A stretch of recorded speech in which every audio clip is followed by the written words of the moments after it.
আগামীকালকের ম্যাচের হিরো আমাদের রানা মামা। আরে তুমি যে কি বলছো, একাই ধসিয়ে দিয়েছে মোহামেডানকে। তুমি এইভাবে বলো না যে আমরা আল্লাহর রহমতে কোনো রকম আমরা সেভ হইছি। মামা এই যে কালকে এই যে মানে এই যে তুমি এত পরে নামলা, মানে এটার কারণটা কি?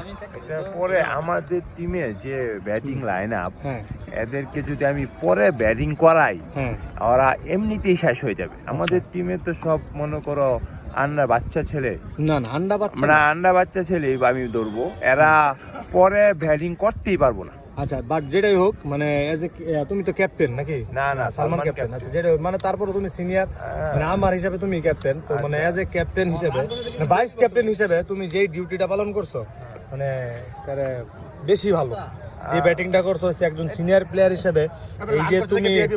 এই যে তুমি এরকম ভাবে ইনিংসটা মানে 266 রানের যে টার্গেটটা এইটা তোমরা ক্যারি করে নিয়ে গেছো, মানে একেবারে বেশি ভালো, বেশি ভালো।